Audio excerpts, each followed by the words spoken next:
Assalamualaikum warahmatullahi wabarakatuh. Kami dari kelompok 1K1 akan mendemokan model machine learning kami untuk mengklasifikasikan sinyal jantung normal dan sinyal jantung abnormal atau aritmia. Perkenalkan anggota dari kelompok kami, mulai dari saya. Nama saya adalah Aditya Warman dengan NPM 52419 Kemudian lanjut dan saya. Perkenalkan, nama saya Lintang Saranita Asmarani dengan NPM 026. Perkenalkan, nama saya Wardadita Syajani NPM 024. Saya Muhammad Satria Fatahillah dengan NPM 005. Baik, perkenalkan kami kelompok yang akan mendemokan Cardio Classify AI, yaitu sebuah dashboard berbasis web untuk mengklasifikasikan aritmia atau gangguan irama jantung dari sinyal EKG. Metode yang kami pakai itu ada dua, yaitu autoencoder untuk mengekstraksi ciri sinyal dan deep neural network atau DNN untuk mengklasifikasi datanya. Lalu sebelum masuk ke aplikasinya, perlu jelas dulu ya tujuan daripada proyek ini, yaitu untuk pembacaan EKG secara manual oleh tenaga medis itu tentunya memakan waktu dan butuh keahlian khusus tentunya. Padahal satu rekaman EKG itu bisa berisi puluhan ribu detak, bahkan aritmia yang berbahaya itu bisa terlewat kalau hanya diperiksa secara sekilas saja. Karena itu kami membuat aplikasi ini. Tapi ada tujuan utamanya, yaitu untuk mengotomatiskan klasifikasi aritmia, yaitu mengubah sinyal EKG mentah menjadi 9 kelas detak jantung tanpa harus melabeli manual. Lalu yang kedua, menerapkan metode autoencoder ditambah DNN, di mana autoencoder memampatkan tiap detak dari 252 sampel menjadi 32 fitur penting. Lalu setelah itu DNN akan mengklasifikasikannya. Lalu yang ketiga, menyediakan dashboard interaktif supaya pengguna non-teknis pun bisa mengubah data ya. Lalu melihat hasilnya dan serta grafik sinyal. Lalu ada tingkat keyakinan model secara visual. Seperti ini contohnya. Saya refresh terlebih dahulu.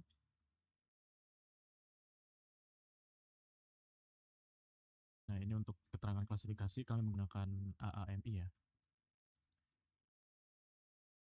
Baik, lalu yang keempat, yaitu mendukung data standar Sionet format WFDB sehingga bisa langsung memakai basis data riset seperti MIT BIH.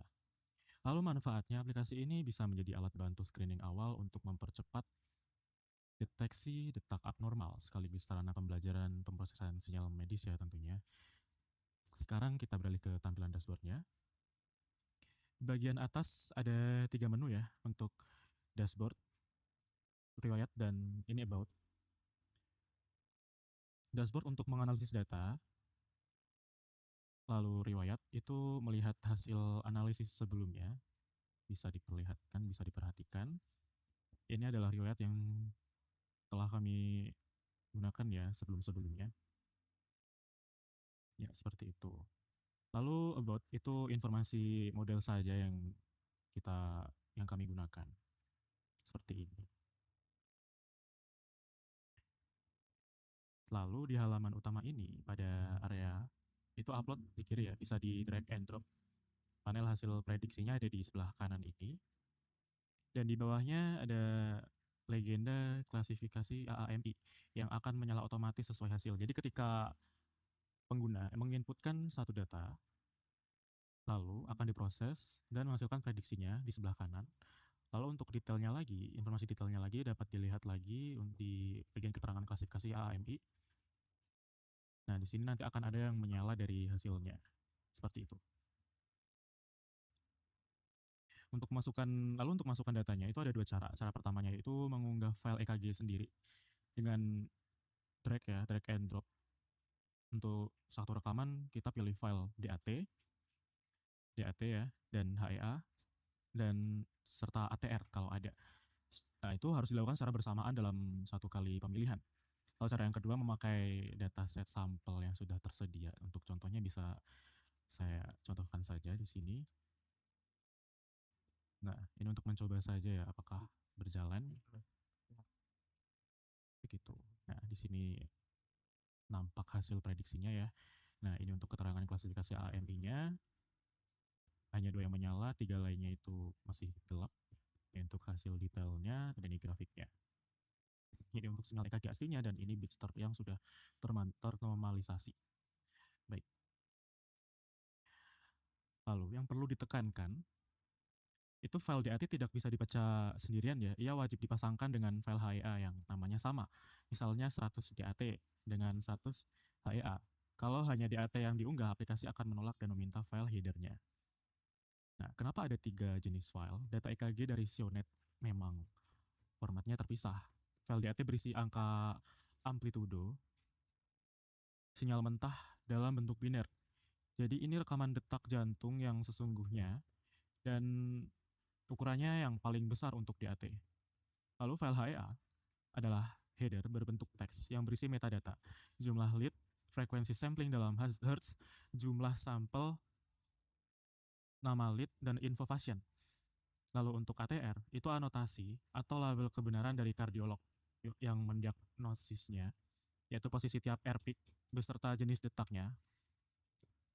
Nah ini, yang merah-merah ini namanya air peak ya. File ini LTR itu opsional kalau dipakai untuk segmentasi yang presisi, kalau gak ada aplikasi yang mendeteksi air peak otomatis.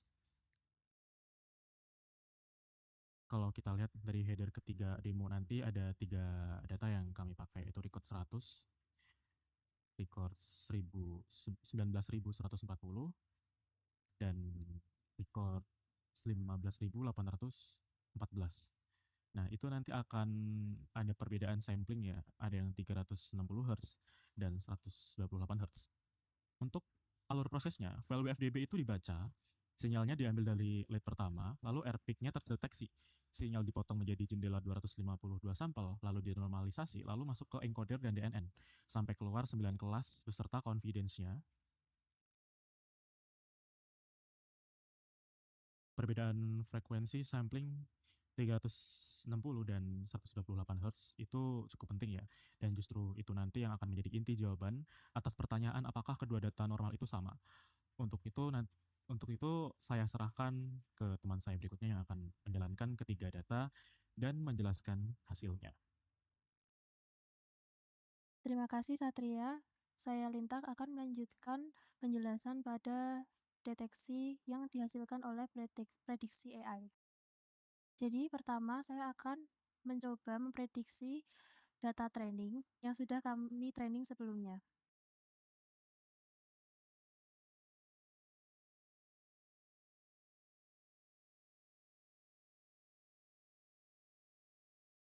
Baik, saya akan mendrag di bagian sini. Setelah file di-upload, tunggu data tersebut diproses dengan model kami dan akan keluar pada hasil prediksi AI. Di sini hasil prediksi AI memberikan prediksi dominan N dengan arti normal bit dan status normal dengan rata-rata confidence yaitu 91,65%. Tetapi perlu diingat bahwa hasil prediksi dominan ini itu tidak sepenuhnya sinyal hasil EKG pasien tersebut pure 100% normal di setiap detiknya. Maka dari itu, di bagian selanjutnya kami menyediakan penjelasan lebih lanjut mengenai klasifikasi jenis rincian sinyal jantung normal dan sinyal jantung tidak normal atau aritmia pada keterangan klasifikasi AAMI ini. Jadi, kami mendapatkan klasifikasi spesifikasi dari sinyal normal dan sinyal tidak normal atau aritmia jantung dari artikel ini, dari artikel National Library of Medicine. Jadi AAMI ini adalah singkatan dari Association for the Advancement of Medical Instrumentation. Jadi ini bukan standar kesehatan umum, melainkan standar protokol internasional khusus untuk pengujian dan pengelompokan instrumen alat medis digital, termasuk juga standar algoritma komputer dan mengelompokkan sinyal EKG. AAMI ini menyederhanakan puluhan jenis ketukan jantung yang rumit di dunia medis menjadi 5 kategori blok besar, yaitu N, S, V, F, dan Q. Pada bagian blok N dipecah lagi menjadi 5 5 huruf yaitu N, L, R, E, dan J. Begitu juga dengan 4 blok lainnya juga dipecah menjadi beberapa bagian huruf lagi. Pada model kami, di sini kami menjabarkan lebih lanjut mengenai mengenai simbol huruf yang ada di setiap blok dari standar tersebut. Seperti N untuk normal bit di sini terdapat penjelasan lebih lanjut. L left bundle branch block terdapat penjelasan lebih lanjut, lebih jabar lagi, dan untuk semua huruf-huruf lainnya. Lanjut mengenai prediksi di awal tadi, prediksi di awal pada hasil prediksi AI ini, yang di sini menunjukkan N normal bit dengan status normal, itu bisa jadi tidak pure normal dan bersih. Pada menu ini, menu keterangan klasifikasi AAMI ini, sistem akan menampilkan penjelasan lebih dalam dan lebih spesifik lagi. Hasil EKG akan dibongkar per satuan detak, apakah termasuk detak normal yang memang benar-benar 100% sinyal tersebut normal atau normal tetapi ada tambahan spesifikasi gangguan kelistrikan tertentu di bagian detaknya. Nanti akan terlihat ada beberapa persen bagian sinyal yang menunjukkan ada gangguan, atau jika hasilnya tersebut abnormal, maka di sini akan tertampil abnormal jenis apa dan bagian blok mana aja yang menyala secara otomatis. Pada data training ini menunjukkan prediksi normal karena pada blok normal dan blok konduksi memang memiliki presentase 93,0%, yang artinya memang memang artinya sinyal EKG tersebut rata-rata memang sebagian besar normal dan hanya sebagian kecil presentase abnormal. Baik, saya lanjutkan untuk menganalisis sinyal EKG dari data testing atau data uji, yaitu bukan data training.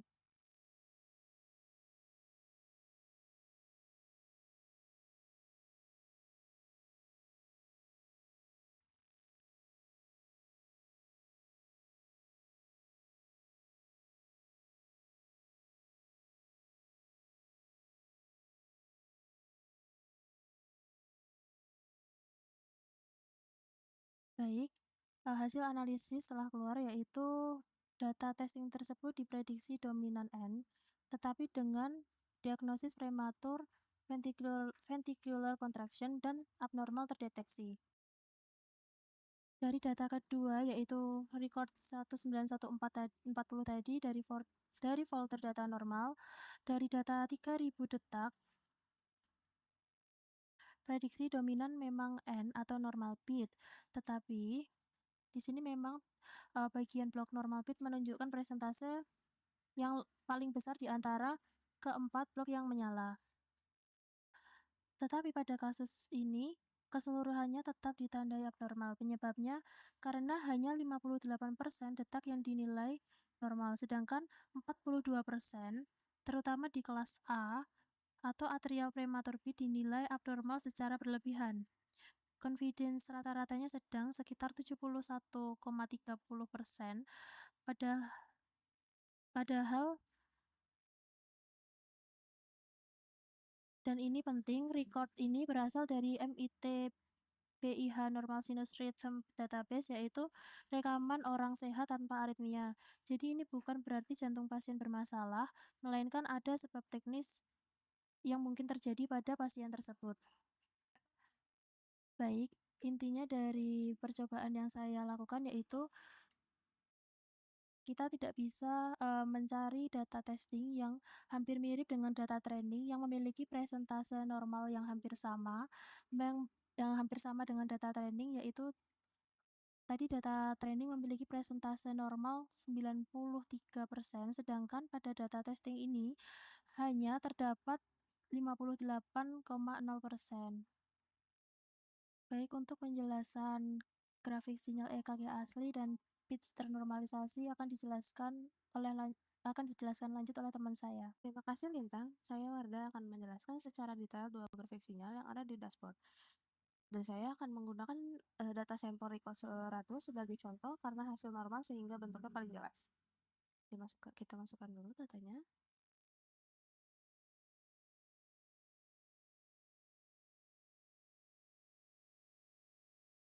Data sudah terinput.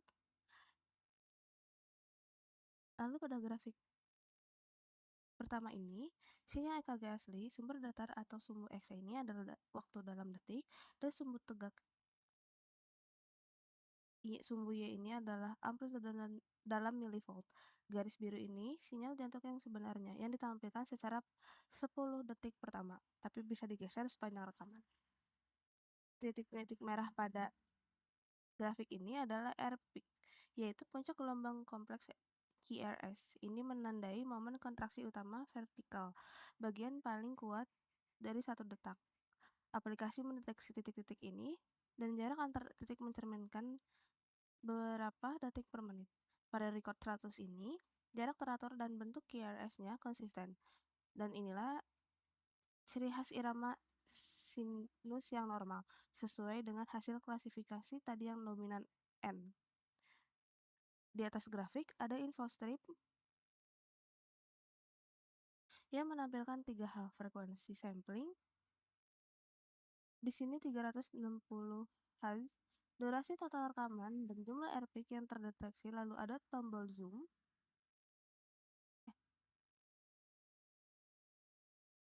Mulai dari 2 detik, 3 detik, 4 detik, 5 detik, 6 detik, dan 7 detik.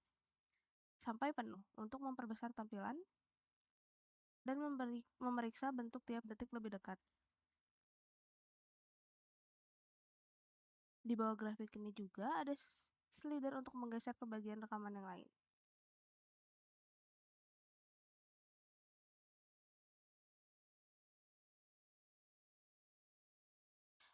Grafik kedua namanya bits ternormalisasi. Ini menampilkan 5 detak pertama setelah diproses. Proses seperti ini, setiap detik dipotong menjadi jendela 252 sampel yang berpusat tepat di R peak. Di tengah ujung atas ini, setara 0,7 detik pada 360 Hz. Ini satuan input yang masuk ke model. Lalu amplitude dinormalisasi dengan metode min max ke rentang 0 sampai 1 supaya perbedaan voltase antar rekaman tidak mempengaruhi model. Pada grafik ini, tiap warna adalah 1 detak dan garis putih yang terputus. Garis putih yang terputus ini rata-rata dari kelima detak tersebut. Karena ini data normal, detak-detak saling menumpang tindih dengan rapih. Jadi, garis rata-ratanya betul-betul memiliki bentuk umum detak. Perlu diperhatikan juga, pada grafik ini juga dapat digunakan untuk membedakan data normal dengan data abnormal.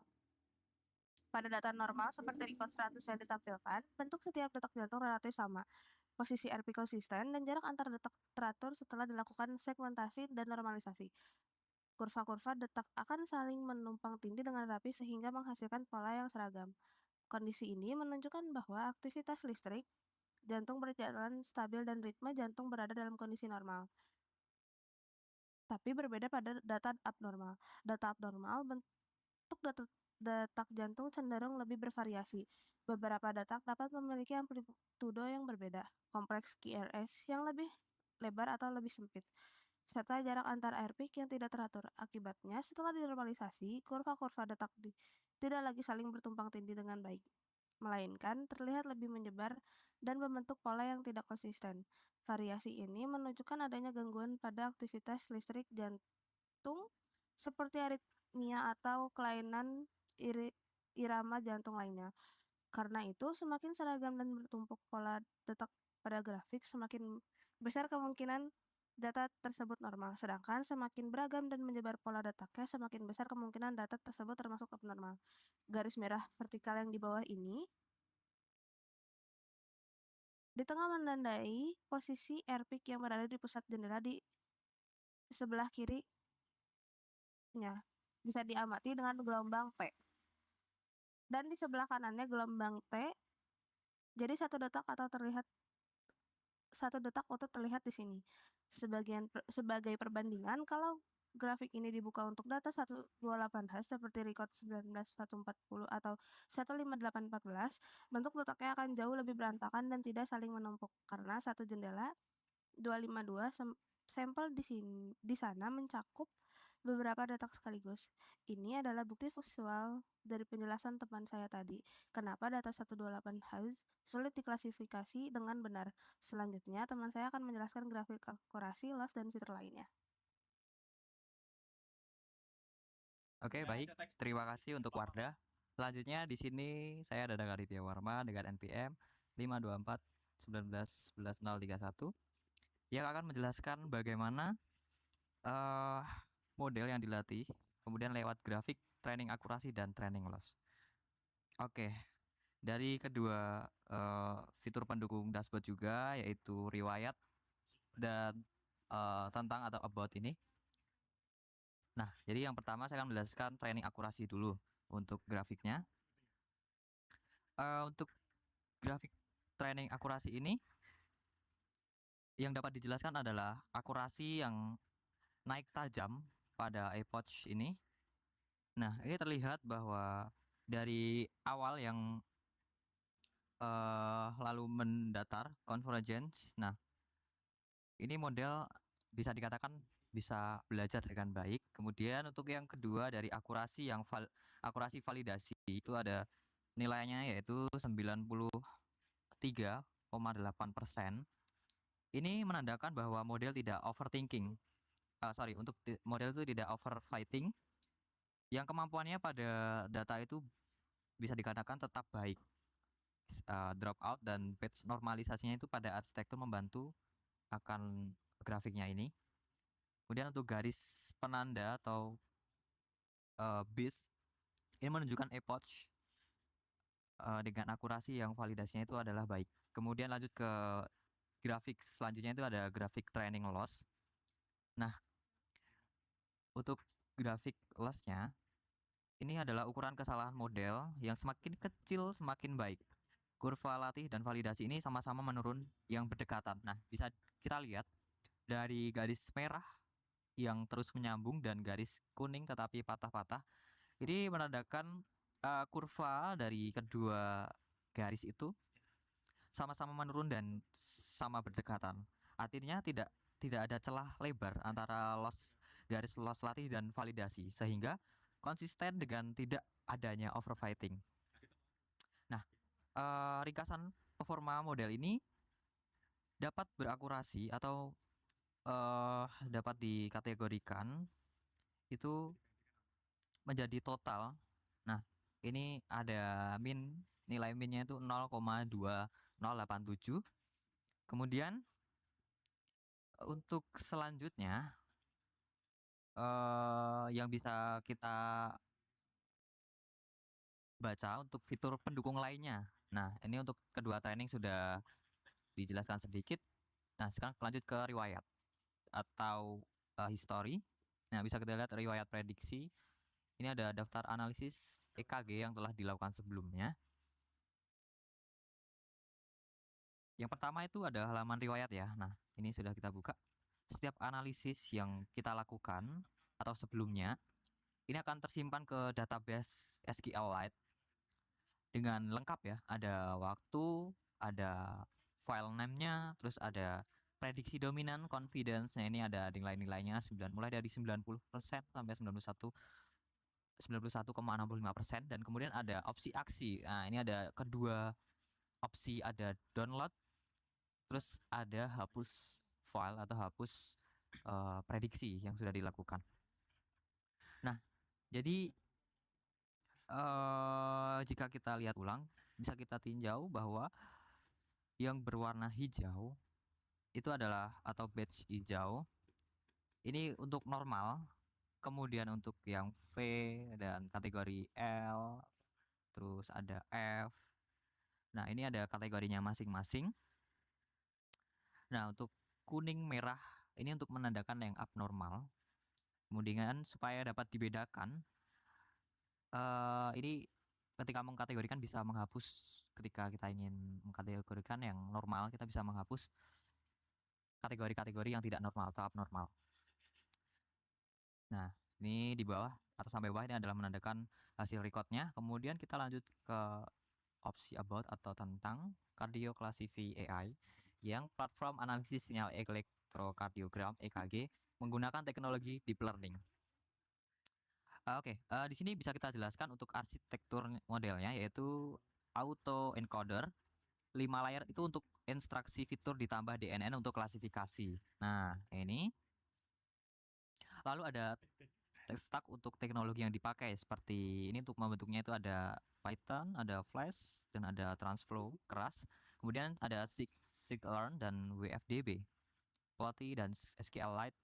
Nah, dan yang terakhir itu kita menggunakan daftar lengkap, ada 9 model atau dataset dan kelas aritmia. Ini model dilatih menggunakan MIT BIH atau Arrhythmia Database. Ini ada 9 kelas aritmianya. Di sini ada dari mulai N normal bit sampai dengan klasifikasi Q yang tidak terklasifikasi. Semuanya ini terlatih pada MITBH Arrhythmia Database. Nah, jadi sekian untuk presentasi dari kelompok kami mengenai dashboard Cardio Classify AI. Terima kasih atas perhatian dari semua teman-teman dan Ibu. Kami ucapkan terima kasih. Sekian hasil demo dari kelompok kami. Bila ada kekurangan dan kesalahan mohon dimaafkan. Terima kasih. Kita akhiri. Assalamualaikum warahmatullahi wabarakatuh.